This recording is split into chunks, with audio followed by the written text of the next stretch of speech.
নমস্কার, আপনাদের সঙ্গে আমি সৈকত। শুরু করছি আজকের এই সময় অনুষ্ঠান। বাংলার রাজনীতি সহিষ্ণুতার মাটি। বাংলার রাজনীতিতে ধর্মের ভেদাভেদ চলে না। বাংলায় হিন্দু, মুসলিম, শিখ, খ্রিস্টান, জৈন, পার্সি সবাই মিলেমিশে থাকেন।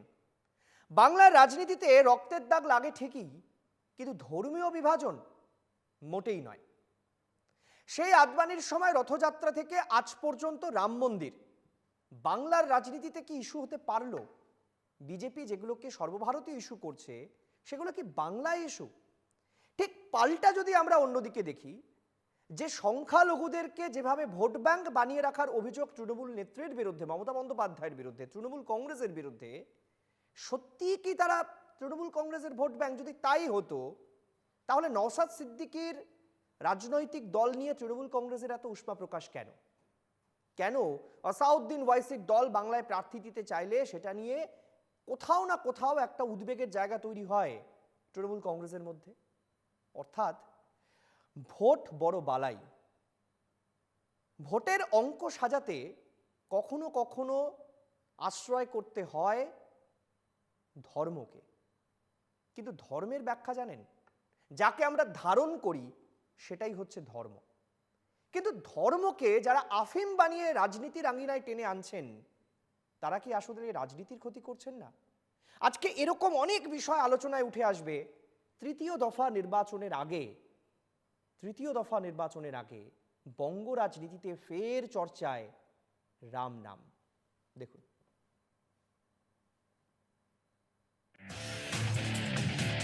মোটের পর শান্তিপূর্ণভাবে মিটেছে উত্তরের 2 দফার নির্বাচন। এবার উত্তরের আরও 2 জেলায় ভোট। উত্তর ও দক্ষিণ মালদহ, মুর্শিদাবাদ ও জঙ্গিপুর লোকসভায় ভোট। এই 2 জেলায় সংখ্যালঘুরা ভোট ফ্যাক্টর। মালদায় জনসংখ্যার নিরিখে সংখ্যালঘু ভোট 50% উপরে, মুর্শিদাবাদে 70% উপরে সংখ্যালঘু ভোটার। এদিন অমিত শাহ পূর্ব বর্ধমানে ভাষণ দিলেও রাজনৈতিক মহলের মতে তৃতীয় দফার হিসেব কষেই প্রচারাস্ত্রে শান দিয়েছেন শাহ। ইস্যু করলেন অনুপ্রবেশ, সিএএ, 370 ধারা অবলুপ্তি ও রাম মন্দির। কেন নিমন্ত্রণ পেলেও রাম মন্দির উদ্বোধনে গেলেন না মমতা? এ নিয়ে শাহের মুখে বিস্ফোরক দাবি। उनको निमंत्रण भेजा गया, ममता दीदी को भी दिया, भतीजे को भी दिया, मगर वहां नहीं गए। क्यों नहीं गए मालूम है वर्धमान वालों? क्यों नहीं गए?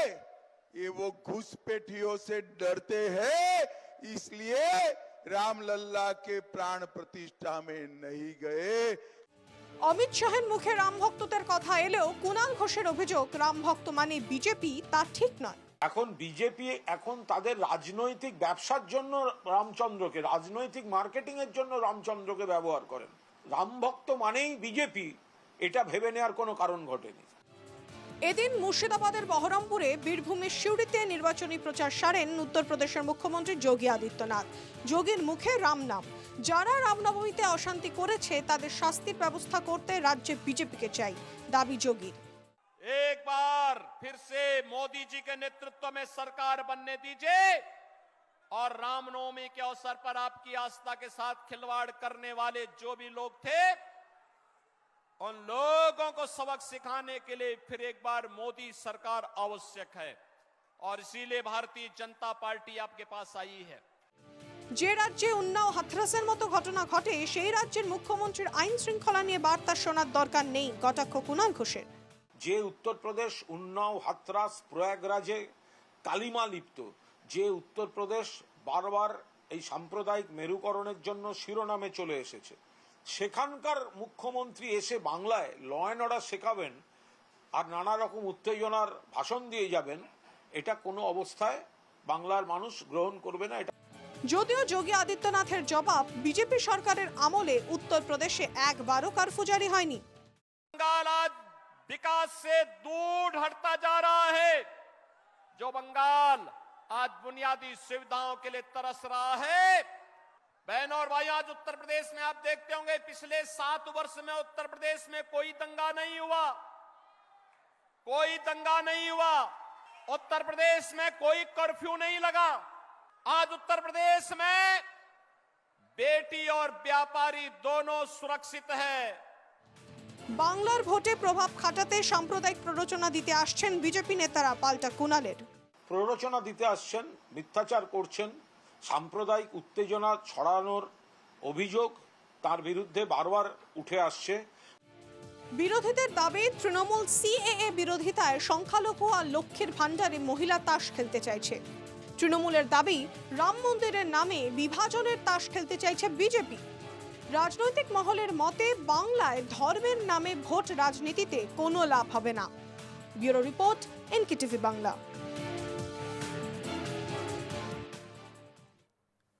আমি পরিচয় পর্বে আসবো। আমাদের সঙ্গে আলোচনায় রয়েছেন পার্থ প্রতিম বিশ্বাস, সিপিএম এর পক্ষ থেকে সিপিএম নেতা পার্থ প্রতিম বিশ্বাস, আপনাকে স্বাগত আমাদের অনুষ্ঠানে। সুপ্রিয় ঘোষ, বিজেপি মুখপাত্র। আলোচনায় রয়েছেন প্রদীপ্ত মুখোপাধ্যায়, তৃণমূল কংগ্রেস মুখপাত্র, অধ্যাপক, এবং চন্দন ঘোষ চৌধুরী, শিক্ষানুরাগী এবং কংগ্রেস মুখপাত্র। প্রত্যেককে আমাদের এই অনুষ্ঠানে স্বাগত জানাই।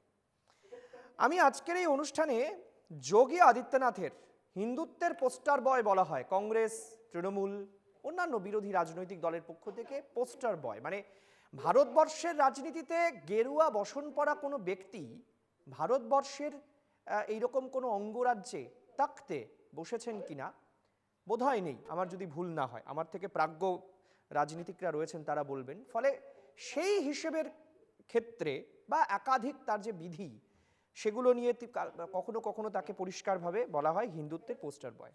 ফলে তিনি যখন বাংলায় এসে কোনো বক্তব্য রাখছেন, তখন সেটা কিন্তু খুব ইম্পর্টেন্ট। তিনি বাংলায় এসে বলছেন মহিলারা উত্তরপ্রদেশে সুরক্ষিত, উত্তরপ্রদেশে কোনো দাঙ্গা হয় না, উত্তরপ্রদেশে বুলডোজার চালানো হয়, এগুলো বলছেন। কিন্তু কেন বলছেন? যদি এই ঘটনা উত্তরপ্রদেশে ঘটে, রামনবমীতে হামলার ঘটনা ঘটে, অশান্তি হয়, সেখানে 144 হয়, দাঙ্গা হয়, তাহলে কি করবেন উনি? শুনুন। भव्य आयोजन होते हैं, लेकिन न तो रामनवमी के अवसर पर और न ही नवरात्रि के अवसर पर ही उत्तर प्रदेश में कोई दंगा नहीं होता। आखिर बंगाल में रामनवमी के अवसर पर और बैसाखी के अवसर पर दंगे क्यों हुए, मैं बंगाल की सरकार से पूछना चाहता हूं। मैं यही पूछना चाहता हूं। और इन दंगाइयों के खिलाफ यहां की सरकार ने कार्रवाई क्यों नहीं की?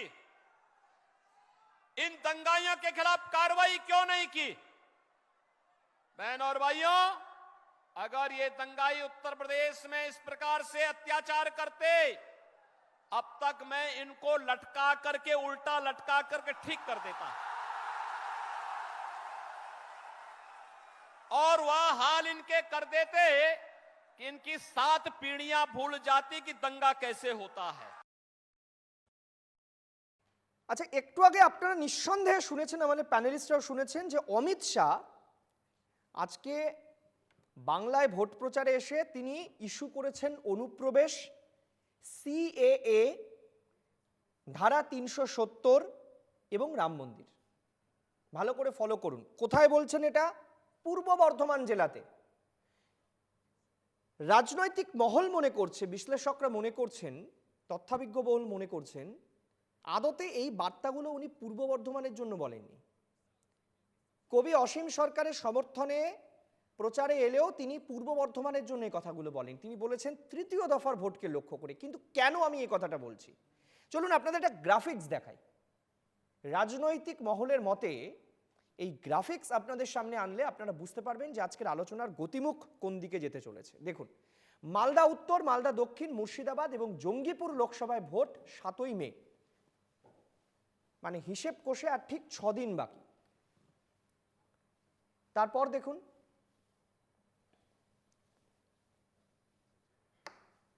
দুই জেলায় সংখ্যালঘুরাই ভোট ফ্যাক্টর, মানে সংখ্যালঘু ভোট এই দুই জেলায় যেদিকে যাবে তারাই গেনার হবে। যেমন মমতা বন্দ্যোপাধ্যায় আজকে বলেছেন যে এই দুই জেলায় কি তৃণমূল ভোট পেতে পারে না? একবার বিশ্বাস করে দেখুন, আমসত্ত্ব দুটোই পেতে চাইছে তৃণমূল, আজকে মমতা বন্দ্যোপাধ্যায় বলেছেন। মালদা জেলায় জনসংখ্যার নিরিখে সংখ্যালঘু ভোট 50%-এর উপরে, গোটা মালদা জেলাতে, মানে মালদা উত্তর মালদা দক্ষিণ দুটো জেলা মিলিয়ে 50%। এবার দেখুন যে আমি যদি সেগ্রিগেট করি এটাকে তাহলে কি দাঁড়াচ্ছে। মালদা দক্ষিণের আসনে মোট জনসংখ্যার 53.56% হচ্ছে সংখ্যালঘু ভোটার মালদা দক্ষিণে। আর মালদা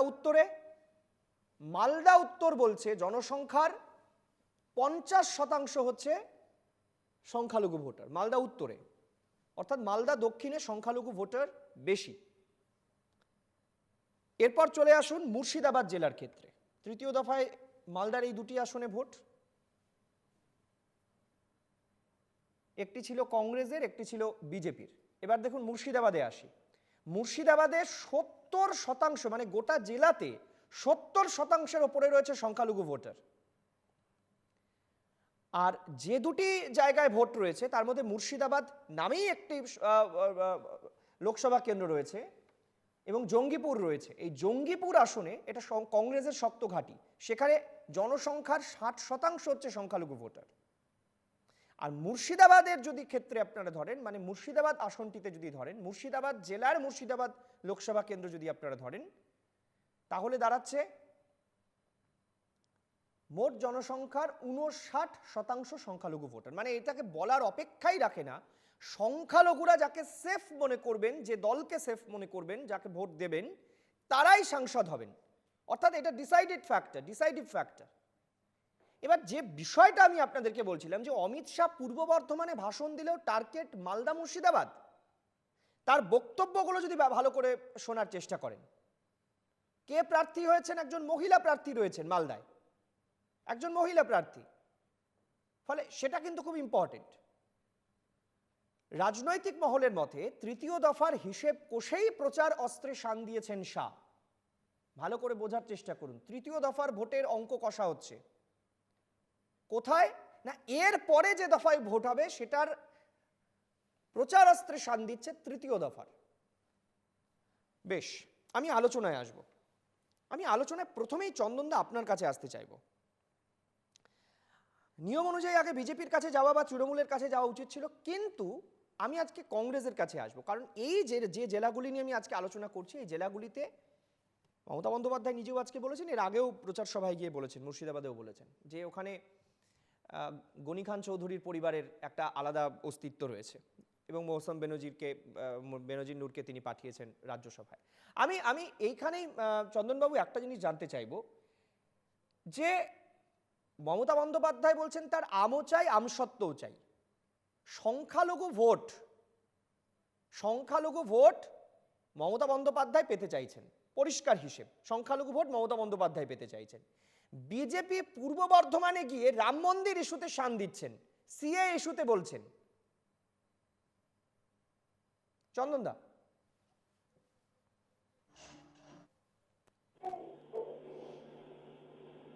হ্যাঁ, প্রথম যে কথাটা আমি তোমাকে বলবো সেটা হলো যে পশ্চিমবাংলার রাজনীতির পরিপ্রেক্ষিত অবস্থাতে আজকে মুখ্যমন্ত্রীকে যে ধরনের ভাষণ দিতে হচ্ছে, আমরা ঠিক তেমনই ভাষণ ঠিক উল্টো দিকে দাঁড়িয়ে প্রধানমন্ত্রীকে বা প্রধানমন্ত্রীর অন্যান্য সাংসদদের দিতে দেখছি।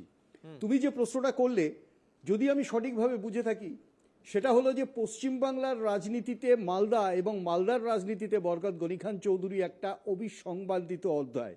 এটার জন্য কংগ্রেস লাগে না, তৃণমূল লাগে না, কমিউনিস্ট পার্টি লাগে না বা বিজেপি লাগে না, গনি খান চৌধুরী নিজেই একটি প্রতিষ্ঠান, আমরা সকলেই জানি। এবং এটাও বুঝতে হবে তার পাশাপাশি ভাবে যে গনি খান চৌধুরী তার রাজনৈতিক ক্যারেক্টারিস্টিকে বৈশিষ্ট্যে সম্পূর্ণভাবে একজন সেকুলার মানুষ ছিলেন, একেবারে সম্পূর্ণ রকম সেকুলার একটি মানুষ। সুতরাং রাজনীতির পরিধিতে গনি খান চৌধুরীর যে বিস্তার, সেই বিস্তারটা কোনো নির্দিষ্ট সংখ্যাগুরু সম্প্রদায়ের উপর ডিপেন্ড করে না বা করতো না।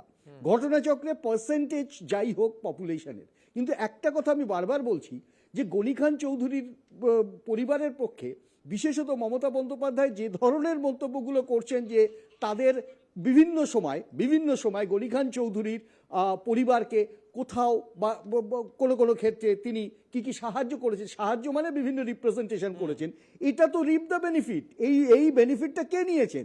মমতা ব্যানার্জি ডিফেকশন ইঞ্জিনিয়ারিং করে গনিখানের পরিবার থেকে মৌসুম নূরকে বার করে তাকে রাজ্যসভায় পাঠানো, এর উদ্দেশ্যটা তো মূলত তার যে মানে চন্দনদা defection আপনি বলছেন engineering, মমতা ভাগ করে দেওয়ার বন্দ্যোপাধ্যায় রাজনীতি। মমতা আচ্ছা, একটা কথা বন্দ্যোপাধ্যায় বলুন তো, শুধু গনিখান কংগ্রেস চৌধুরীর আশীর্বাদ নিয়ে কংগ্রেস উনি, ভাঙেননি। 1998 আপনি বলছেন মমতা সালে, বন্দ্যোপাধ্যায় শুধু কংগ্রেস তৃণমূল ভাঙেনি, কংগ্রেস গঠন করেছেন। কংগ্রেসের গনিখান চৌধুরী তো তখন কংগ্রেসের গনিখান শক্ত চৌধুরী ঘাঁটি ছিলেন। মালদা, গনিখান চৌধুরী মালদাতেও বরকত 1900 গনিখান 2006 চৌধুরীর তার পরিবারেও মৃত্যু ভাঙন হয়। ধরিয়েছেন মমতা এই বন্দ্যোপাধ্যায়। সময়টা পর্যন্ত গনিখান চৌধুরীর আশীর্বাদ নিয়ে রাজনীতি করেছেন, সুতরাং রাজনৈতিক বেনিফিট নেওয়ার জন্য উনি এই কাজটা করছেন, এখানে কোনো সন্দেহ নেই।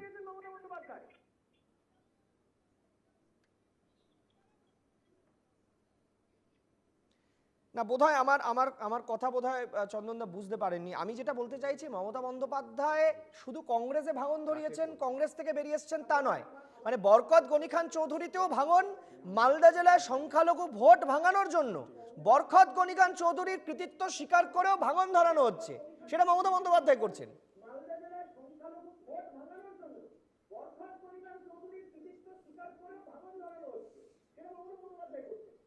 আমি ঠিক এই কথাটাই তোমাকে এই কথাটাই বারবার বলবার চেষ্টা করেছি।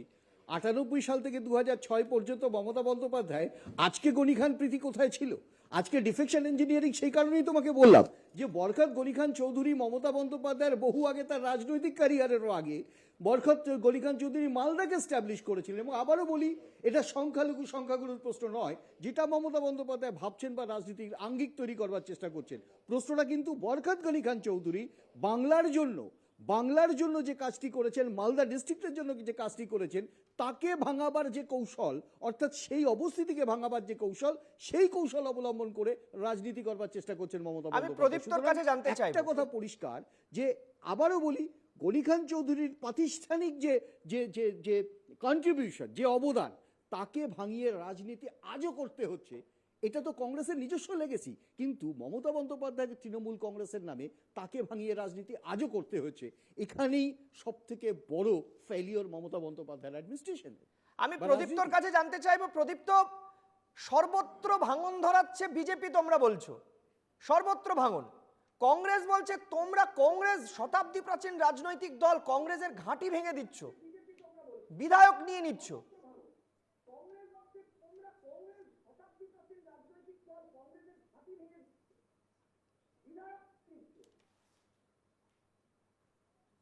বিধায়ক কেনা বা বিধায়ক বেচা বা যে কোনো অভিযোগ কংগ্রেস করলেই সেটা যে মানুষ সেটা বুঝে নেবে তা তো নয়। আজকে যার কথা রাজ্যসভায় পাঠানোর কথা বলা হচ্ছে, সে ওখান থেকে জিতে এসছে, তৃণমূলের টিকিটেই একসময় জিতেছিল, আবার হেরেওছে। প্রসঙ্গটা গনিখান চৌধুরীর যে লিগাসিটা, বামপন্থীদের বিরুদ্ধে লড়াই করা, হাজার হাজার কর্মীর হত্যা, সেই লিগাসিটা যারা অবলীলায় ভুলে গেল, যাদেরকে মানে পার্লামেন্টে 2006 এবং 8 পর্যুদস্ত করার জন্য যে বামপন্থীরা সরিয়ে দিয়ে বলল যে ওরা দেশকে বিক্রি করে দিচ্ছে বা দেশের সার্বভৌমিকতা নষ্ট করে দিচ্ছে, সেই বামপন্থীদের সঙ্গে পরবর্তীকালে হাত মেলালো। আচ্ছা, মমতা বন্দ্যোপাধ্যায় সব ভেঙে দিলেন, সব কিছু করলেন, তাহলে 2011 সালে আপনারা মমতা বন্দ্যোপাধ্যায়ের হাত শক্ত করার জন্য জোট করেছিলেন কেন, বা 2001 সালে কেন করেছিলেন? তার মানে কোথাও মমতা বন্দ্যোপাধ্যায়ের রাজনৈতিক যে পরিসরটা, সেটা এটা বোঝানোর চেষ্টা করেছিল যে পশ্চিমবঙ্গে বামপন্থীকে পর্যুদস্ত করার জন্য গনিখান চৌধুরীর যে লিগাসিটা, সেটা মমতা বন্দ্যোপাধ্যায় ছাড়া আর কারুর কাছে নেই। এবং সেটা তিনি কাজে করে দেখিয়েছেন যে বামপন্থার 34 বছরের যে জায়গাটা, সেই জায়গাটা বামপন্থীদের না এক মিনিট প্রদীপ্ত, মমতা বন্দ্যোপাধ্যায় প্রদীপ্ত এখানে যে কারণে প্রদীপ্ত এখানে একটা জিনিস বোঝার আছে, অধীর চৌধুরী হোক বা সোমেন, প্রদীপ্ত এখানে একটা জিনিস বোঝার আছে, প্রদীপ্ত তোমার নিশ্চয় মনে আছে, মমতা বন্দ্যোপাধ্যায় প্রচারে বেরিয়ে বলেছিলেন যে আমি কংগ্রেসকে মালদা উত্তর মালদা দক্ষিণ দুটো আসন ছাড়তে চেয়েছিলাম। মানে মমতা বন্দ্যোপাধ্যায় এটা খুব ভালো করে জানেন, মালদা উত্তর মালদা দক্ষিণ কংগ্রেসের ঘাঁটি, তাই এই দুটোর নাম বলেছিলেন, সেটা কিন্তু বহরমপুর বলেননি। এবার প্রশ্ন হচ্ছে, আজকে দাঁড়িয়ে উনি বলছেন যে এই দুটো আসন কি আমাদের একবার জেতাতে পারেন না, একবার জিতিয়ে দেখুন না আমাদেরকে। তার মানে উনি সংখ্যালঘু ভোটকে কংগ্রেসের থেকে তৃণমূলে আসার আবেদন জানাচ্ছেন, এইটা ইম্পর্টেন্ট। আর বিজেপি বলছে যে রাম মন্দির ইস্যুটা ওখানে ইম্পর্টেন্ট, রাম মন্দির অর্থাৎ ভোট সেগ্রিগেট করা, দুটো ভাগ করে দেওয়া, বিভাজন। কারুর ভোট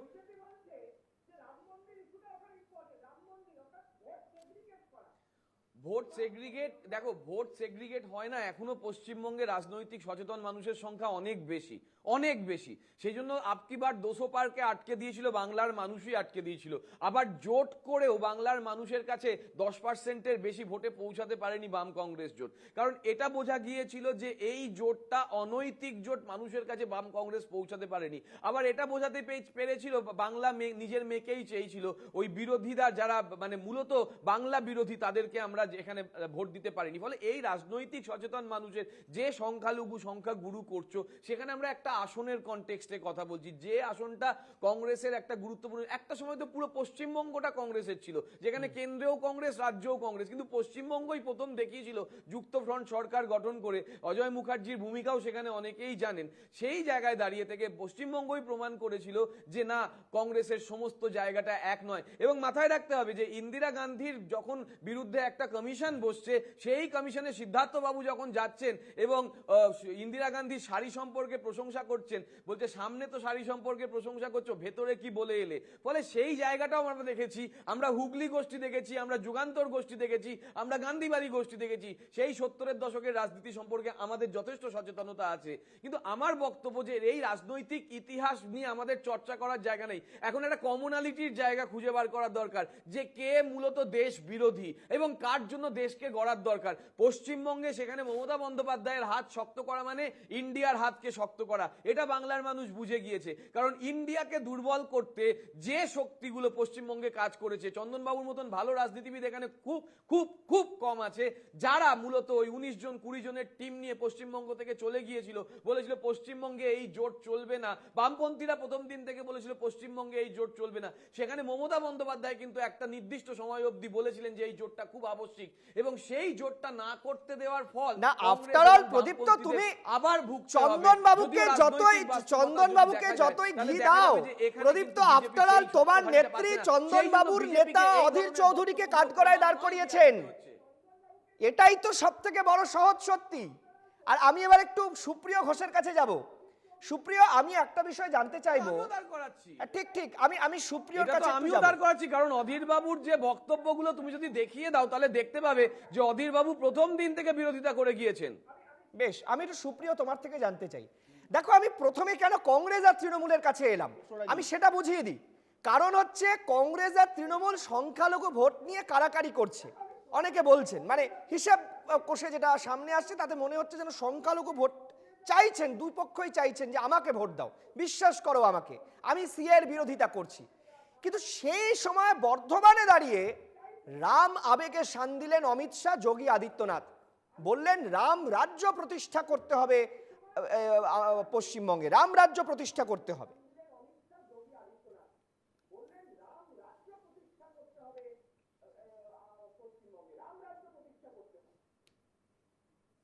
দেখো, প্রথমত হচ্ছে যে এটা ঘরের লড়াই। কংগ্রেস তৃণমূল তাদের বামপন্থীরা তারা এই আইএনডিআই এর ডট ডট জোটের এই সমস্ত লড়াই, এই লড়াই এর আগেও ভোট শুরু হওয়ার আগেও আমরা দেখেছিলাম।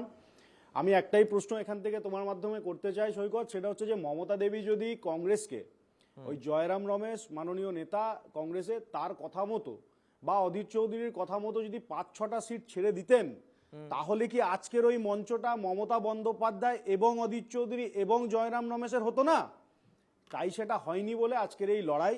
আমি এটা দাবি করছি এখান থেকে, আমি জানি এটা যদিও তাদের ওই রেজাল্ট খুব একটা ভালো হবে না। যদি এটা হতো তাহলে দেখতে এই মমতা বন্দ্যোপাধ্যায় একা যখন লড়বেন বলে স্লোগান দিলেন, তারপরে 42টা আসন তিনি র্যাম্পে ঘোষণা করে দিলেন, করার পরে ওনারা যদি একটু ভালো রেজাল্ট করতেন, এই কংগ্রেস বামপন্থী এবং এই ইন্ডিয়া অ্যালায়েন্সের জোটটা আবার হচ্ছে বোর্ডটা গঠন করবার জন্য তৈরি হতো।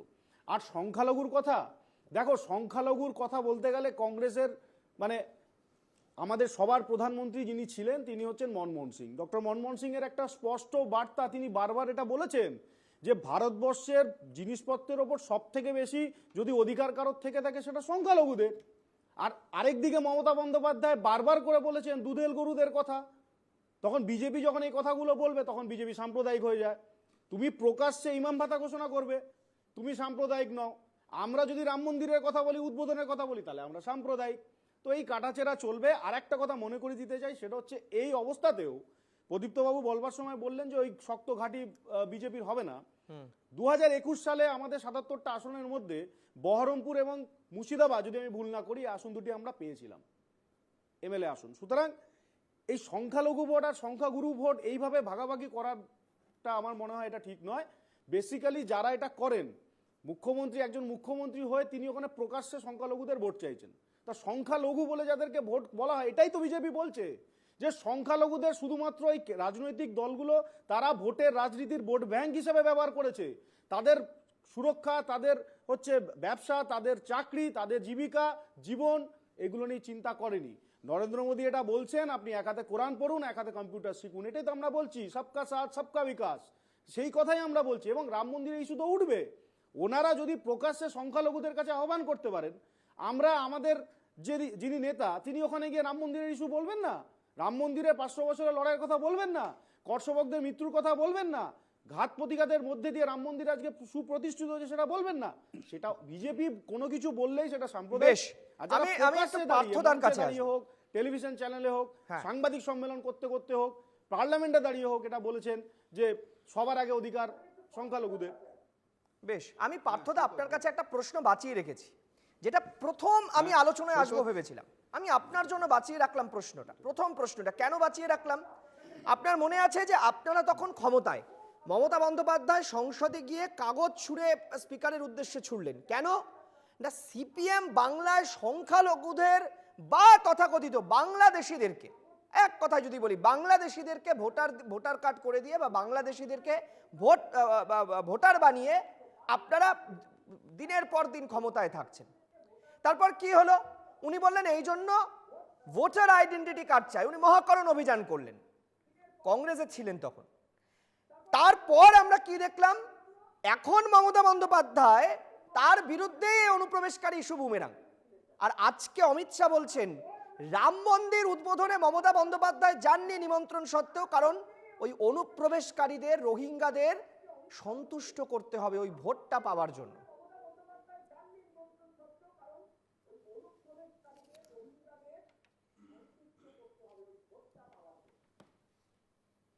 না সৈকত, প্রথমত আমি বলবো যে এর মধ্যে আপনি আমায় যে প্রশ্ন করেছেন তার একটা অংশের উত্তর দেওয়ার কথা প্রদীপ্তর, কিন্তু আমি আপনাকে বলতে পারি যে আপনি যেহেতু বামেদের কথা রেফার করলেন, মমতা বন্দ্যোপাধ্যায় সেদিন যা বলেছিলেন 2004 সালে সম্ভবত, আর হচ্ছে যে এখন উনি যা বলছেন, এই বলার যে প্ল্যাটফর্ম, বলার যে পোল, সেটা হচ্ছে পাল্টে গেছে। ফলে তার উত্তর হচ্ছে তৃণমূল কংগ্রেসকে দিতে হবে। ফলে তারা তাদের যে পরিবর্তন করেছেন।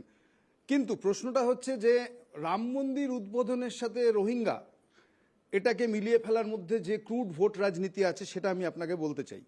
প্রথম আমি এইটুকু বলতে চাইবো যে এই যে ভোট, লোকসভার ভোট আমরা দিচ্ছি, ধরুন 1950 সালের 26শে জানুয়ারি আমাদের এই সংবিধান, এটা গৃহীত হওয়ার সঙ্গে সঙ্গেই আমাদের প্রত্যেকটা মানুষের একটা করে ভোট এবং সেই ভোটের সমান মূল্য এটা হচ্ছে স্বীকৃত হয়েছিল।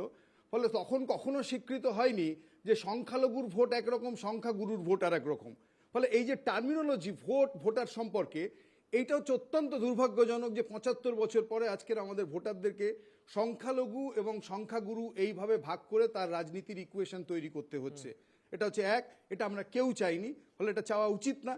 ফলে যারা চাইছেন, আমি বলছি যে আমাদের সংবিধান যে কথা বলেছিল, সংবিধান যা তৈরি হয়েছিল তার উল্টো দিকে যাওয়ার চেষ্টা করছেন, তারাই করছেন যারা সংখ্যালঘুদের নিয়েও রাজনীতি করছেন ভোট ব্যাংকের, অথবা সংখ্যাগুরু তাদেরকে নিয়েও ভোট ব্যাংকের রাজনীতি করছেন। এই কারণে যে রাম মন্দির একটা যদি প্রতিষ্ঠা হয়ে থাকে, ভারতবর্ষে প্রতিষ্ঠা হয়েছে, বলছেন ওনারা, আমি বিজেপির যুক্তিতে ধরে নিলাম 500 বছর ধরে ধর্মপ্রাণ হিন্দু তারা চেয়েছিলেন রাম মন্দির হয়েছে, কিন্তু একথা তো কখনো বলেননি যে রাম মন্দির তৈরির সাথে আমি ভোটের সমীকরণটাকে এক জায়গায় নিয়ে আসবো।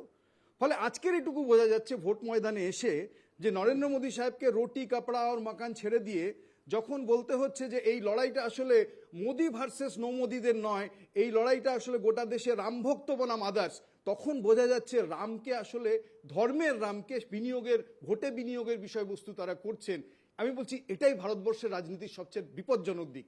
এবং এখানেই আমি বলছি যে রামের পূজা, রামের মন্দির যত ইচ্ছে করুন মানুষজন, কিন্তু রামকে ভোটের সাথে গোলাবেন না। এবং একইভাবে যে আমি বলবো ঠিক উল্টো দিকে, অর্থাৎ যারা রাম মন্দিরে যাননি তারা প্রত্যেকেও অনুপ্রবেশের সমর্থক, এটাও যদি মনে করেন তাহলে এটাও আরেক ধরনের পোলারাইজেশনের রাজনীতি, যেটাও করা উচিত না। এবং যে তোষণের রাজনীতি আমাদের এখানেও হচ্ছে। আমি একটা কথা বলবো, এই আলোচনার মধ্যে যেগুলো এসছে, আমার বন্ধুরা যেগুলো রিয়াক্ট করছিলেন, তাতে একটা কথা আপনিও এনেছিলেন প্রথম, যে আসলে তৃণমূল কংগ্রেস এই যে দল ভাঙানোর রাজনীতি, যেটা প্রদীপ্ত এবং চন্দনবাবু যে জায়গাটা শুরু করেছিলেন, এই রাজ্যে যদি বলেন এই দল ভাঙানোর রাজনীতির এটার প্রথম আর্কিটেক্ট হচ্ছে তৃণমূল কংগ্রেস। আপনি মালদার তলায় যে জেলাটা আছে মুর্শিদাবাদ, এই কারণের জন্য ইম্পর্টেন্ট, কংগ্রেস সেই জেলা পরিষদ পেয়েছিল।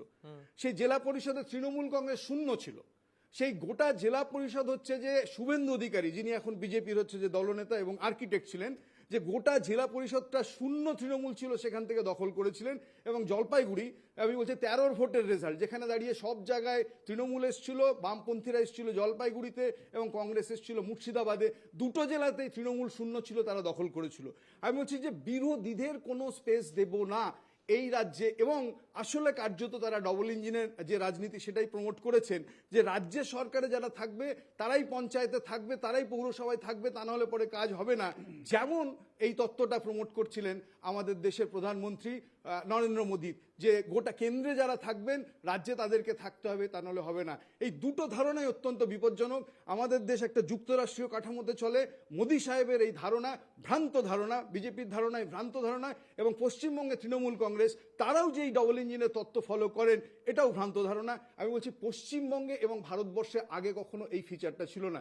জায়গায় জায়গায় বিজেপির সরকার ছিল, কোথাও কংগ্রেসের সরকার ছিল, অকংগ্রেসী বহু সরকার ছিল, কিন্তু কখনো এরকম তত্ত্ব আসেনি যে যেখানে দাঁড়িয়ে কেন্দ্রীকরণ ক্ষমতা সবকিছু গ্রাস করতে হবে, এই জিনিসটা। এবং এই কারণের জন্য আমি বলছি যে আমাদের পশ্চিমবঙ্গের রাজনীতিতে এই দল ভাঙানো যদি বলেন, কেনা বেচা, আজকের কে বিজেপিতে আছেন কে তৃণমূলে আছেন এটা তো বোঝা খুব মুশকিল হয়ে যাচ্ছে। ফলে যে আজকের ভোটে যখন দেখবেন যে তৃণমূলের এই অনাচার অত্যাচার রাজ্যে যা হচ্ছে, তার বিরুদ্ধে দাঁড়িয়ে বিজেপির নেতারা বলেন, কথাগুলো যে ভুল বলছেন তা না, কিন্তু কাজে যখন করতে হচ্ছে দেখা যাচ্ছে যে তৃণমূল যা কাজ করছেন বিজেপির নেতারা তাই করছেন, সেই পথ ধরছেন, দলবদল করছেন। আমি বলছি যে এটাই হচ্ছে পশ্চিমবঙ্গের রাজনীতির সবচেয়ে বড় বিপদের জায়গা, যে শাসক দল এবং এ রাজ্যে বিরোধী দল হিসেবে যারা ক্লেম করতেন বিজেপি, তারা এই পথে যাচ্ছেন। ফলে আমি বলছি যে এবার রাজ্যে কিন্তু এই ট্রায়াঙ্গুলার ফাইটের সিচুয়েশনটা তৈরি হয়েছে। এই যে বিজেপি এবং তৃণমূলের বাইনারি, যেটা দেখতে দেখতে মানুষ ক্লান্ত হয়ে গেছেন, মানুষ এখন একটা অল্টারনেট ফোর্স খুঁজছেন, সেটাই হচ্ছে যে আপনাদের সামনে এখন ইমার্জ করেছে। পার্থবাবু, আপনি এই যে বাইনারি শব্দটা ব্যবহার করলেন, এটা রাজনৈতিক বিশ্লেষকরা বলছেন এই বাইনারি শব্দটা এবার সিপিএম এর নতুন একটা আমদানি। বাইনারি শব্দটা এবার সিপিএম এই লোকসভার মার্কেটে ছেড়ে দিয়েছে। বাইনারি শব্দের অর্থ দ্বিপাক্ষিক, দুটো পক্ষ।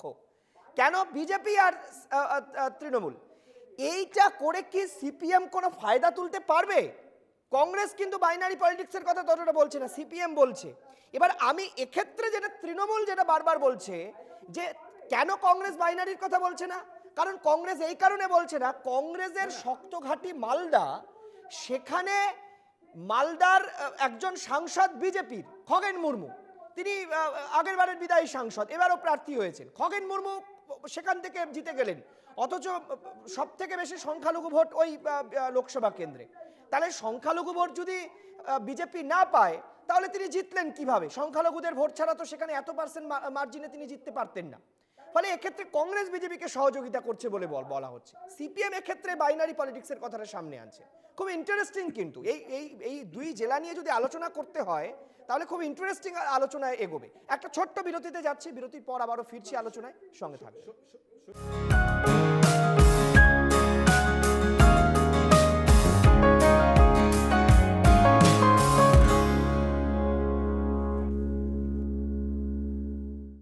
কথায় আছে, ধর্মের নামে মোহ এসে যারে ধরে, অন্ধ সেজন মারে আর শুধু মরে।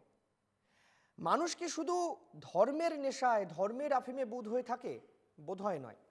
আসলে এর বাইরেও রয়েছে আরও একটা রাজনীতির জঘন্য পাক, সেটা সত্যিকে মিথ্যে বানানো আর মিথ্যেকে সত্যি বানানো। অনেকে এটাও বলেন যে রাজনীতিকদের কথা কতটা বিশ্বাস করব আর কতটা করব না সেটা আপনাকেই ডিসাইড করতে হবে। যেমন ধরুন এই সন্দেশখালি নিয়ে প্রথম থেকে তৃণমূলের ভার্সন কি, যে যা ঘটেছে তার থেকে অনেক বেশি বলা হচ্ছে।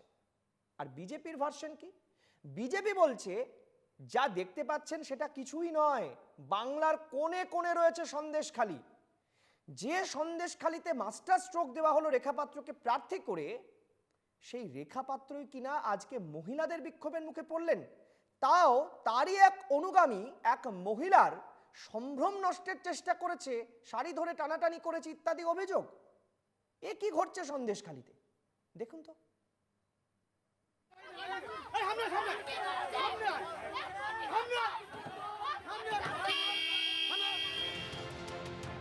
মোদি থেকে শাহ, যোগী থেকে নাড্ডা, বিজেপির স্টার প্রচারকদের সবারই হাতিয়ার সন্দেশখালী ইস্যু। বসিরহাটের প্রতিবাদী রেখা পাত্রকে লোকসভার প্রার্থী করে মাস্টার স্ট্রোক দেয় বিজেপি, কিন্তু এদিন সেই রেখা পাত্রকে ঘিরেই মহিলাদের বিক্ষোভ। রেখা পাত্রের গাড়ির পেছনে গাছের ডাল ভেঙে তাড়া করলেন গ্রামবাসীরা।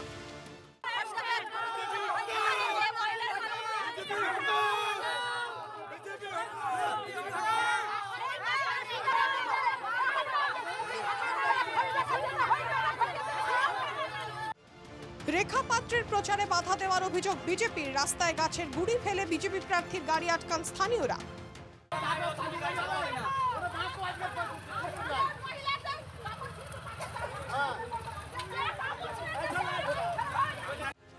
শারীরিক নিগ্রহ করেছে এক সিভিক ভলান্টিয়ার, অভিযোগ রেখা পাত্রের। উনি যে সিভিকটা উনি আদৌ আইন সম্পর্কে কিছু জানেনই না। ওনাকে হয়তো ঘুষ দিয়ে চাকরিটা পেয়েছেন আমাদের যেটা মনে হয়, নাহলে আজ যদি আইন সম্পর্কে জানতেন তাহলে আজকের একটা লোকসভার প্রার্থীর গায়ে হাত তুলতেন না, আর এইভাবে নোংরা ল্যাঙ্গুয়েজে উনি কথাও বলতেন না। তো আমার মনে হয় উনি আইন সম্পর্কে কিছুই জানেন না, শুধু ওনার পয়সা আছে, টাকা আছে বলে টাকা দিয়ে ঘুষ দিয়ে উনি চাকরিটা নিয়েছেন। যদি লাগাতার কেউ মহিলাদের অসম্মান করেন, মিথ্যা প্রচার করেন, মহিলাদের সম্পর্কে কুৎসা করে নিজেদের রাজনীতি করেন, নিজেদের ইমেজ বিল্ডিং এ করার চেষ্টা করেন, সেখানে স্থানীয় মহিলারা আপত্তি করেছেন। রেখা পাত্রের সঙ্গে স্থানীয়দের বাদানুবাদের মধ্যে শুরু হয়ে যায় হাতাহাতি। পরিস্থিতি সামলাতে গিয়ে হেনস্থার শিকার হন বসিরহাটের বিজেপি অবজারভার অর্চনা মজুমদার।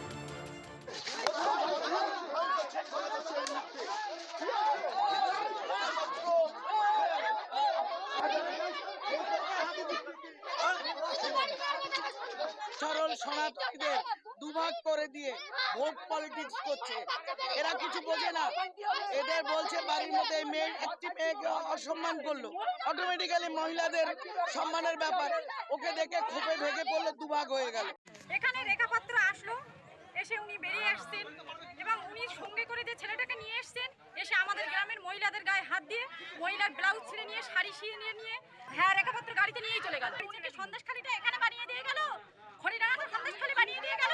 সন্দেশখালী যেটা হয়েছে তার জন্য আমরা অতিরিক্ত ক্ষমা চাইছি, একটু একদিন না সমবেতী হয়ে ক্ষমা চাইছি, কিন্তু আমার খড়িডাঙ্গায় আজ পর্যন্ত কোনোদিন কোনো সাংবাদিক আসেনি, কোনো নারীর অত্যাচার হয়নি।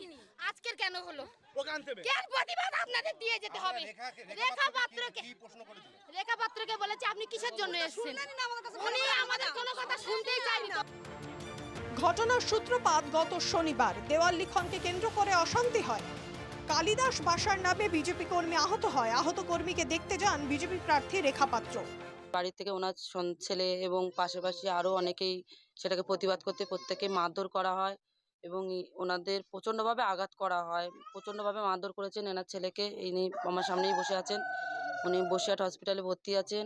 আজকে ওনারা সবাই খুবই ভয়ের মধ্যে আছেন, খুব আতঙ্কের ভিতরে আছেন। স্থানীয়দের অভিযোগ, গ্রামে ঢুকে স্থানীয় তৃণমূল কর্মীদের উদ্দেশ্যে আপত্তিকর মন্তব্য করেন রেখা। এতে এলাকার মহিলারা ক্ষিপ্ত হয়ে ওঠে। যদিও রেখা পাত্রের অভিযোগ গ্রামবাসীরা নন, স্থানীয় পঞ্চায়েত প্রধানই অশান্তির মূল। এটা টিএমসি পার্টির কাজ, টিএমসি পার্টি থেকে করেছিলেন। আর যে পঞ্চায়েত প্রধান ওখানকার টিএমসি, উনি শুধু এইটাই করেছেন, ওনার ফ্যামিলিটাই এসে করেছেন, আদার্স আর কেউ আমাদের ওপরে কোনো হাঙ্গামা করেননি। কারণ সাধারণ মানুষ পেছন থেকেই আমাদেরকে আশ্বাস দিয়েছেন, আমরা আছি দিদি, চিন্তা নেই। খড়িডাঙ্গা এলাকায় আহত বিজেপি নেতাকে দেখতে গিয়ে হামলার মুখে পড়েন রেখা পাত্র ও অর্চনা মজুমদার। সেই ঘটনার পরই ধান্যকুড়িয়া গ্রামীণ হাসপাতালে প্রাথমিক চিকিৎসা করিয়ে মাটিয়া থানায় লিখিত অভিযোগ করেন রেখা। থানার সামনে বিক্ষোভ দেখান বিজেপি কর্মীরা।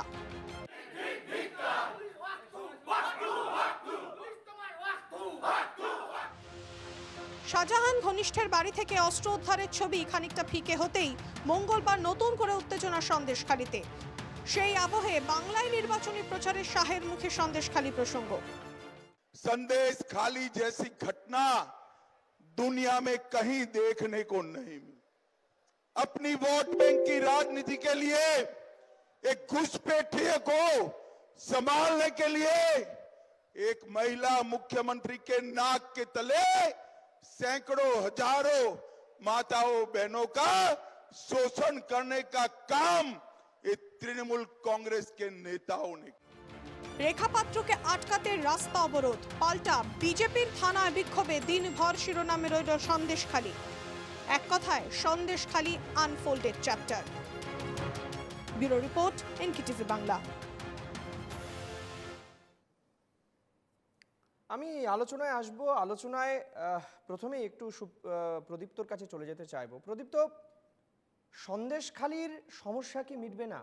প্রথমে একটা ছবি দেখলাম, তারপর আমরা দেখলাম অস্ত্র, এনএসজি, সিবিআই, এখন আবার প্রার্থীর প্রচারে বাধা, একে অপরের বিরুদ্ধে সম্ভ্রম নষ্টের অভিযোগ করছেন দুজনেই মহিলা, একজন প্রার্থী আরেকজন সেখানকার বাসিন্দা।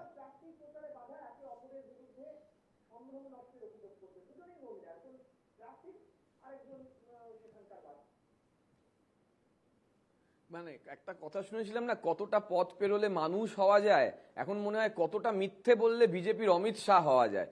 আসলে এলোমেলো করে দে মা লুটে পুটে খাই এমন একটা অবস্থা যে ভোটের বাজার চলছে, অভিযোগের পর অভিযোগ তুলে দাও।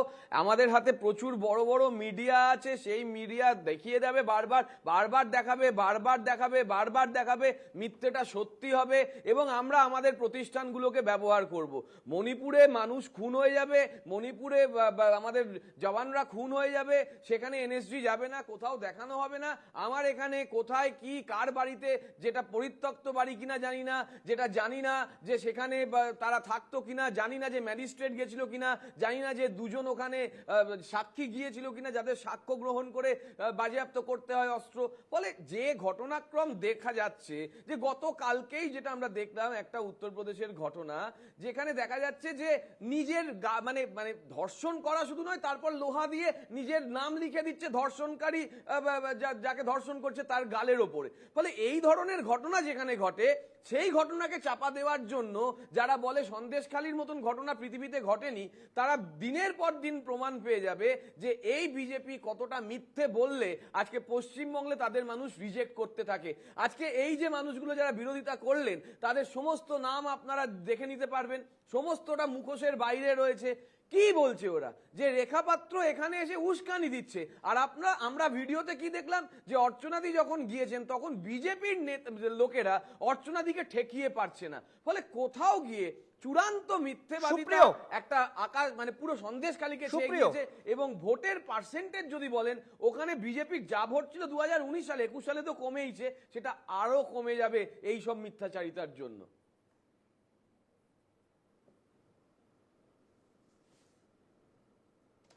সুপ্রিয়া বলুন।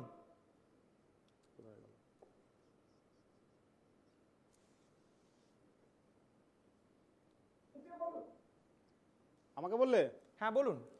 দেখো, প্রথমত দুটো তিনটে বিষয় এখানে উঠে এসছে। তার মধ্যে প্রথম যেটা হচ্ছে মহিলাদের বিষয়টা নিয়ে বক্তব্য রাখছেন, প্রেস কনফারেন্স করছে কে? দীর্ঘদিন ধরে নাকি মানে এই বলা হচ্ছে যে একটা মিথ্যাকে প্রতিষ্ঠা করবার কথা কে বলছেন? কুণাল ঘোষ একটি সংবাদ চ্যানেলে লাইভ অনুষ্ঠানে অগ্নিমিত্রা পালকে যিনি অকথ্য ভাষায় যেভাবে আলোচনা করেছিলেন, তাকে অপমান করেছেন, সেই কুণাল ঘোষের মুখে নারীদের সম্ভ্রম আর নারীদের বিষয় কথা শুনতে আমরা রাজি নই। এক, প্রদীপ্তবাবু তৃণমূলের প্রতিনিধি এখানে বললেন উত্তরপ্রদেশে একটি ঘটনা ঘটেছে, নিশ্চিতভাবে ঘটতে পারে। উত্তরপ্রদেশে এখানে আপনার রাজ্যের সরকারের মতো শেখ শাহজাহানকে সেভ করার জন্য, সেভ প্যাসেজ দেওয়ার জন্য আমার আপনার করের টাকা দিয়ে সুপ্রিম কোর্টে উত্তরপ্রদেশের কোনো সরকার যায়নি। সুপ্রিম কোর্ট বলতে বাধ্য হয়েছে, এটা আমরা কালকে দেখেছি, যে শেখ শাহজাহানের মতো একজন পার্সোনাল ব্যক্তিকে কোন পার্সোনাল ইন্টারেস্টে রাজ্য সরকার তাকে মানে সেভ প্যাসেজ দেওয়ার চেষ্টা করছে। এটা উত্তরপ্রদেশে দেখা যায় না। ঘটনা নিশ্চিতভাবেই ঘটতে পারে, নিশ্চিতভাবেই ঘটে, কিন্তু কোথাও উত্তরপ্রদেশের কোনো মুখ্যমন্ত্রী, উত্তরপ্রদেশের কোনো মন্ত্রী তারা রাস্তায় নেমে মিছিল করে না অপরাধীদেরকে সেভ করার জন্য। আসলে এই যে ঘটনাগুলো ঘটানো হচ্ছে, এগুলো প্রত্যেকটাই তৃণমূলের হতাশা এই হতাশাগ্রস্ত হয়ে যাওয়ার পর প্রত্যেক দিন হাইকোর্টের বিভিন্ন বেঞ্চ এবং সুপ্রিম কোর্টে জোরে থাপ্পড়টা খাওয়ার পরে যে ফার্স্টেশনটা আসছে না, এই ফার্স্টেশনের বহিঃপ্রকাশ ঘটছে। এই সমস্ত কচি কাঁচা তৃণমূল যারা, তারা পেছন থেকে প্রধানরা উস্কানি দিয়ে তৃণমূল তারা এই জায়গাগুলোকে উত্তপ্ত করার চেষ্টা করছে এবং শাহজাহানদেরকে এই টপিকটা থেকে পশ্চিমবঙ্গের জনগণের মাথাটাকে ঘুরিয়ে দেওয়ার জন্য এই ধরনের কাজ করছেন।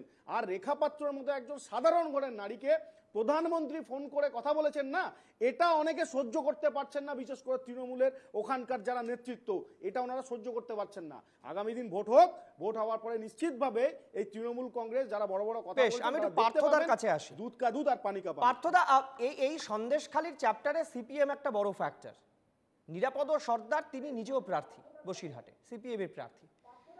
আমার একটা বিষয় আপনার থেকে জানতে ইচ্ছে করছে, একটু আগে আপনি বাইনারি পলিটিক্সের কথা বলছিলেন, সন্দেশখালীতেও কি বাইনারি পলিটিক্সই হচ্ছে?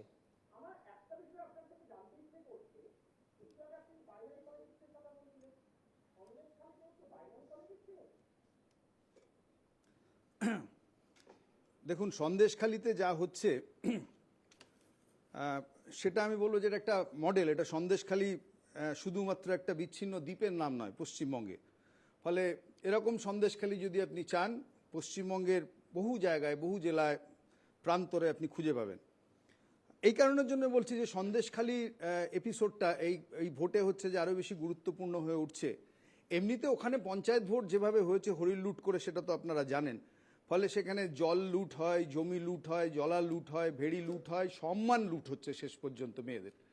ফলে এইরকম একটা জায়গায় এবার পুলিশ কিভাবে অ্যাক্ট করে, আপনি নিরাপদ সর্দারের নাম তুললেন বলে আমার রেফারেন্সটা দিতে হচ্ছে যে উত্তম সর্দার এবং শিবু হাজরা, যাদের উপরে সাধারণ মানুষের ক্ষোভ সবচেয়ে বেশি জন্মেছিল, যারা ভয়ে এলাকা ছাড়া হয়ে গেছিলেন, তারা অভিযোগ করছেন যে বিরোধী যারা ছিলেন, তার মধ্যে নিরাপদ সর্দার, ওখানকার প্রাক্তন এমএলএ, এমনকি বিজেপি নেতারাও, ফলে তাদের নামে করেছেন। ফলে পুলিশ গিয়ে একেবারে সমাজের ভদ্রলোকের মতো সোজা নিরাপদ সর্দারকে বাসদ্রোণীর বাড়ি থেকে তুলে নিয়ে ঢুকিয়ে দিলেন।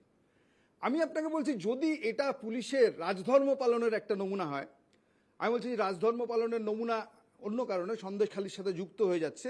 আমি বলছি যে গ্যারান্টার রাজনীতি যেটা, সেটাও কোথাও যুক্ত। প্রতিশ্রুতি দেওয়ার নাম যদি গ্যারান্টি দেওয়া হয়, তাহলে তাদেরকে, যে প্রতিশ্রুতি ভাঙে তাদেরকে গ্যারান্টার বলে না। ফলে আসলে সেই গ্যারান্টার পলিটিক্স এখানেও আসছে। এই কারণে কোথায় আসছে, যে বাইনারির কথা আপনি বলছিলেন, যে ইট ইজ ট্রু যে আপনারা এই অনেক আলোচনায় এসছেন যে এটা ঠিক যে শাহজাহান তার যে সাম্রাজ্য তৈরি করেছিলেন, শাহজাহানের বয়স তো এরকম নয় যে 18 বছর বয়স। শাহজাহান পূর্ণবয়স্ক লোক, শাহজাহান জন্মেছেন, শাহজাহান যুবক অবস্থায় ছিলেন বাম আমলে, এই কথাও আপনাদের আলোচনায় এসছে।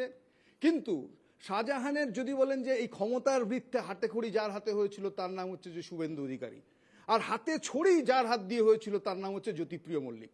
ফলে আপনি বাইনারি পলিটিক্স বলবেন না যে কিভাবে একজনের উত্থান তৈরি হচ্ছে, তিনি প্রমোটেড হচ্ছেন, প্রোটেক্টেড হচ্ছেন। হ্যাভ ইউ এভার সিন যে বিধানসভায় বুদ্ধদেব ভট্টাচার্য দাঁড়িয়ে বলেছেন যে শেখ শাহজাহান আমাদের সম্পদ, ফলে তার পেছনে হচ্ছে যে ইডি লাগবে না। ফলে আজকের মুশকিলটা হচ্ছে যে একটা দ্বীপে যদি এরকম একটা দুষ্কৃতীরা কতগুলো কাজ করতো, এমনকি তৃণমূল সাপোর্টের দুষ্কৃতীরাও করতেই পারে, কিন্তু আমি বলছি অনেক বেশি ফেয়ার পজিশনে থাকতো তৃণমূল যদি বলতো যে আমরা এই দুষ্কৃতীদের ডিজন করি, এদের শাস্তি চাই, তা না বলে বলছেন যে আমরা এদের পাশে রাখতে চাই। তফাৎটা এটাই, যে আপনি যদি বলেন এই তফাৎটা তো রয়েছে। এবং এখানে দাঁড়িয়ে আমি বলছি যে সন্দেশখালীর ক্ষেত্রে ইডি যেদিন আক্রান্ত হলো সকালবেলায়, সৈকত কোন কারণে আপনি বলতে পারেন ওইরকম ভয়াবহ একটি আক্রমণ, একটি কেন্দ্রীয় এজেন্সি আক্রান্ত হচ্ছে একটা দ্বীপে, এবং সেখানে দাঁড়িয়ে সবাই ছিচি করছেন, বামপন্থীরা তো করেইছেন, কিন্তু ইডি কোন কারণে বলুন তো তারপরে 25 দিন শীত ঘুমে চলে গেল? যে যেখানে দাঁড়িয়ে এই যে আজকে সব গুলি, বোমা, বন্দুক, দেশি বিদেশি সব আসছে, ফলে আপনি যদি সেদিন রাত্রির থেকে বা তারপরের দিন থেকে যদি ইডি নামতেন সেখানে যে সেই অন্বেষণে, তাহলে হচ্ছে যে এই যে অপরাধের ব্যাপ্তি যেটা ছিল আরো বেশি করে আপনারা ধরতে পারতেন, আরো বেশি দেখতে পারতেন। তাহলে এই যে সেফ প্যাসেজগুলো দেওয়া হয় একটা অপরাধ হয়ে যাওয়ার পর, কার স্বার্থে? এখানেই প্রশ্নটা আসছে যে আসলে রাজ্যে একটা চোর পুলিশ খেলা প্রত্যেক দিন চলছে। প্রত্যেক মানুষ বুঝতে পারছে এখানে চুরি হচ্ছে, কিন্তু চোর ধরা পড়ে না। ওই 26,000 নিয়োগ দুর্নীতি যেটা কালকে সুপ্রিম কোর্ট শুনিয়েছেন, এবং একই সাথে গতকাল সুপ্রিম কোর্ট ওটাও রেফার করেছেন, সন্দেশখালীর ক্ষেত্রে রাজ্য সরকার যেভাবে হচ্ছে যে ডিফেন্ড করার চেষ্টা করছে শাহজাহানদের, ফলে চাকরি চুরি যাচ্ছে একদিকে যেরকম, একদিকে সম্মান চুরি যাচ্ছে, কিন্তু চোর ধরা পড়ছে না। এটা বাইনারি ছাড়া সৈকত আপনি কি বলবেন যে কেন্দ্রে তদন্তকারী সংস্থাগুলো কন্ট্রোল করছেন তারা, সিবিআই, ইডি, ফলে যথার্থ কারণেই অভিযোগ ওঠে যে তারা যদি ব্যর্থ হন তাহলে তার দায় বিজেপিকে নিতে হয়। একইভাবে এসএসসি, স্কুল সার্ভিস কমিশন, তারা যদি কি বলবো যে চাকরি চুরির দায় অভিযুক্ত হন তাহলে তাদের দায় কেন রাজ্য সরকার নেবেন না? ওটা এসএসসির দায় বলে কেন ছেড়ে দেবেন? বাইনারি এখানেই তৈরি হচ্ছে সৈকত। আমি এই কারণের জন্য বলছি এই বাইনারির বাইরে, এই বাইনারির বৃত্তের বাইরে মানুষ আসতে চাইছে, ক্লান্ত এটা দেখে। আমি চন্দনদা, আলোচনা একদম শেষ পর্যায়ে, আপনার কাছে আমি একটা বিষয় শুধু জানতে চাই যে ভোট প্রচারে অমিত শাহ, নরেন্দ্র মোদী, যোগী আদিত্যনাথ কেউ সন্দেশখালির কথা বলছেন না, এমন একটা জনসভা নেই, একটা প্রচার মঞ্চ নেই যেখানে সন্দেশখালির কথা আসছে না। কি বলা হচ্ছে বিজেপির তরফ থেকে? নেতৃত্বরা কি বলছেন? স্টান্ট ক্যাম্পেনাররা বলছেন যে সন্দেশখালির অভিযুক্তকে মমতা বন্দ্যোপাধ্যায় বাঁচাতে চাইছেন। তাহলে প্রশ্ন হচ্ছে, যে রেখা পাত্রকে সামনে রেখে এই এত বড় লড়াইটা লড়তে যাচ্ছে বিজেপি, এটা প্রেস্টিজ ফাইট বিজেপির কাছে। কিন্তু আজকে যে ছবিটা আমরা দেখলাম সেটা কিন্তু একবারও রেখাপাত্র বললেন না কোথাও যে তৃণমূল কংগ্রেসের মহিলারা তাকে এই বিক্ষোভটা দেখিয়েছেন। ওখানে কিন্তু একজন দুজন বা একটা পরিবার বিক্ষোভ দেখাচ্ছে এমনটা নয়, অনেক মানুষ ওই বিক্ষোভের মধ্যে রয়েছেন। তাদের বক্তব্য যে রেখাপাত্র এসে অশান্তি ছড়াচ্ছেন, রেখাপাত্রর লোক এসে মারধর করছেন, রেখাপাত্র এসে এখানে অশান্ত করে দিচ্ছেন এলাকা। এইটা কোন বার্তা যাচ্ছে? মহিলারা বলছেন।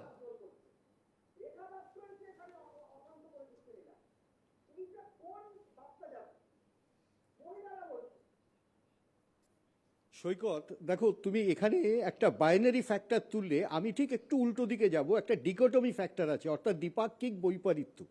আমি কেন বলছি তোমাকে, ধরো সন্দেশখালিতে যখন আন্দোলন সংগঠিত হয়েছে, সে আন্দোলনের কোনো রাজনৈতিক মাত্রা ছিল না।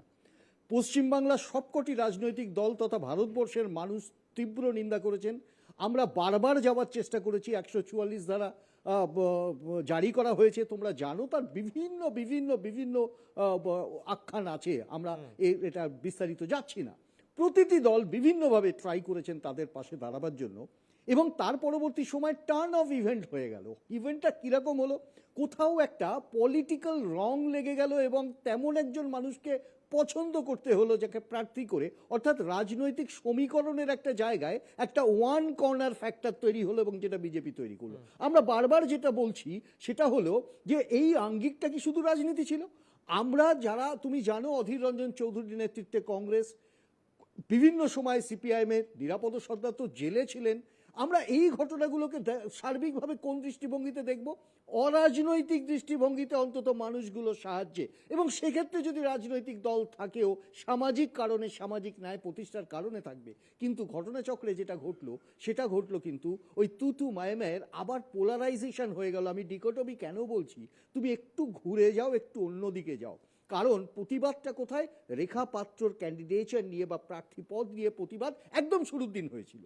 তার পরবর্তী সময় যে কোনোভাবে সেটাকে হয়তো প্রধানমন্ত্রীর ফোন আসা বা ইত্যাদি ইত্যাদি করে তাকে ধামাচাপা দেওয়ার চেষ্টা করেছে। কিন্তু আজও ওখানে যে বারুদ রয়ে গেছে এবং যে কোনো সময় প্রজ্বলিত হতে পারে, তার একটা একটা একটা সূক্ষ্ম আজকে অনুভূত হয়েছে, যেখানে রেখা পাত্রর বিরুদ্ধে মানুষের সোচ্চার প্রতিবাদ। এবার তুমি চলে যাও একটু উল্টো জায়গাতে। আমি ডিকোটমি কেন বলছি? অধীর রঞ্জন চৌধুরী পশ্চিমবাংলার কংগ্রেসের বহরমপুরের ক্যান্ডিডেট, এবং এই অধীর রঞ্জন চৌধুরী এই নির্বাচনে 8 বার আক্রান্ত হয়েছেন। 8 বারের মধ্যে 3 বার বিজেপি, 5 বার তৃণমূল। তোমরা দেখিয়েছো, বিভিন্ন সময় দেখিয়েছো।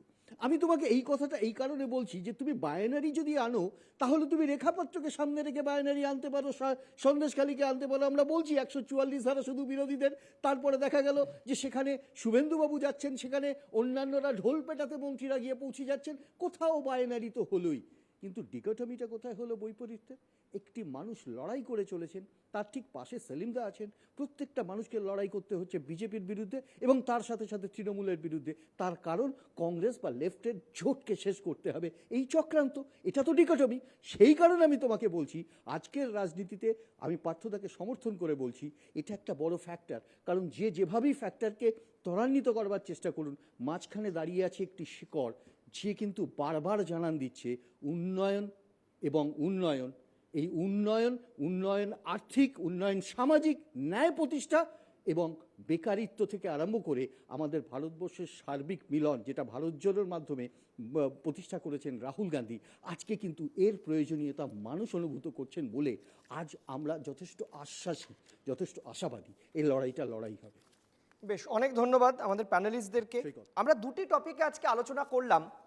বিশ্বাস করুন, দুটিরই একটা অদ্ভুত সামাজিক প্রেক্ষাপট রয়েছে। যেমনভাবে বিজেপি বলছে যে রাম মন্দির হচ্ছে ভারতের গৌরব, ভারতের একটা ঐতিহ্যের জায়গা, একটা আবেগের জায়গা, আর সন্দেশখালি সেটা হচ্ছে সামাজিক প্রেক্ষাপট। কেন সামাজিক প্রেক্ষাপট? না, সামাজিক অন্যায় হয়েছে সেখানে। তাহলে প্রশ্ন হচ্ছে, এই দুটির ক্ষেত্রেই দুটো জায়গা থেকেই পৃথক পৃথকভাবে একটা কোথাও যেন ঘেঁটে দেওয়ার জায়গা তৈরি হচ্ছে, একটা ওই রাজনীতির ভাষা একটা বাইনারি পলিটিক্স তৈরি হচ্ছে। আমরা শুধু একটা জিনিস জানতে চাই যে সত্যি কি রাম মন্দিরের কথা মাথায় রেখে ভোটাররা ভোট দেন? সংখ্যালঘুরা যখন ভোট দেন তারা কি ভাতার কথা মাথায় রেখে বা সিএর কথা মাথায় রেখে ভোট দেন? ঠিক উল্টো দিকে সন্দেশখালির কথা, যে রেখা পাত্রকে যারা ভোট দেবেন তারা কি সন্দেশখালির কথা মাথায় রেখেই ভোট দেবেন? আর যারা সিপিএম, কংগ্রেস, তৃণমূলকে ভোট দেবেন তারা কি সন্দেশখালির কে ভালো চোখে দেখছেন সন্দেশখালির ঘটনাকে? আমি জানি না। রাজনীতির জাতাকলে এই প্রশ্নগুলো বারবার সামনে আসবে, আমরা শুধু উত্তর হাতড়ানোর চেষ্টা করব। আজকের অনুষ্ঠান এখানেই শেষ করছি। প্রত্যেককে অসংখ্য ধন্যবাদ। নমস্কার।